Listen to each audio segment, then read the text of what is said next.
Hello friends, भाई बहन mummy blogs में सभी का स्वागत करती हूँ। उम्मीद करती हूँ अच्छे हेल्थ में होगे और परिवार का ख्याल भी रखते होगे। तो भाई ये तो पहली बार देखा, अगर किसी को किसी से प्यार है और वो चाहता है कि उसका टेस्ट ले तो किस करके टेस्ट लेगा। वाह समर, तुम तो ये नया आविष्कार किए हो। राधिका को पता है तुम्हारे ये आविष्कार के बारे में? और ध्रुव की मम्मी को तुम एक ही चीज कहूंगी, पुलिस को क्यों बुला रहे हो?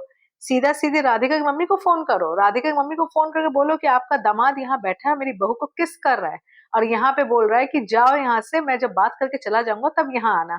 तो आप तो सीधा राधिका की मम्मी को बुलाओ। राधिका की मम्मी तो आपकी बहुत पक्की सहेली है, उनको बोलो ताकि इनको घर से फिर बेघर होना पड़े और जाकर सड़क में रहना पड़े। यहाँ तो बहुत बड़ी बड़ी बात करते हो कि मैं अब राधिका के संग रहूंगा, अब हम लोग एडजस्ट करके रहते हैं, पहले की तरह सब कुछ हो जाए। तो अभी फिर ये गुनगुन के संग क्या चालू कर दिए हो तुम? यहाँ पे जब गुनगुन का ये जादू का असर चला गया तो फिर से तो अपनी औकात दिखाने लगे समर।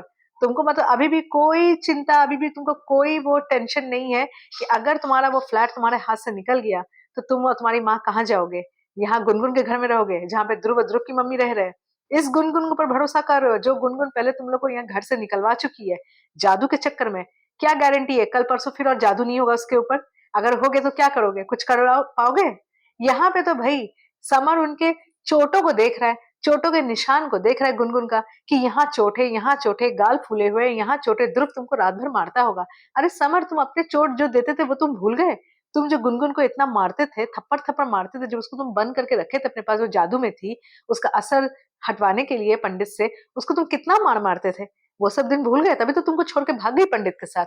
तुम ये सब चीज जब करते थे तब सब ठीक था, तब कोई निशान कोई दाग तुम किसी को तो नहीं दिखाते थे कि देखो देखो मैंने कहा मारा, मैंने क्या किया, गुनगुन के ऊपर दाग है कि नहीं। और अभी उसका खुद का पति इसको मार रहा है कि नहीं मार रहा है, ये सब निशान तुमको बड़े दिख रहे हैं।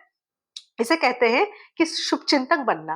पहले तो शुभचिंतक बने हुए थे कि इसको मारते थे, और अब इतने बड़े शुभचिंतक बन गए हो कि अभी तुम उसके सारे निशान उसकी सास को दिखा रहे हो। उसकी सास को बोल रहे हो कि क्या हालत किया है गुनगुन का।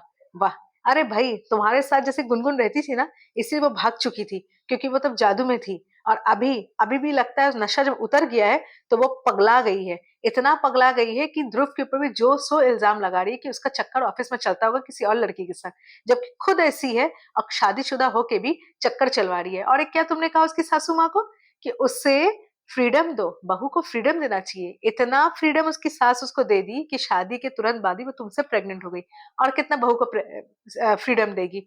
और भी ज्यादा फ्रीडम देगी कि दोबारा तुमसे प्रेग्नेंट हो जाए। वाह भाई वाह, तुम लोगों का ये व्लॉग समझ में नहीं आता है और कुछ पल्ले भी नहीं पड़ता है।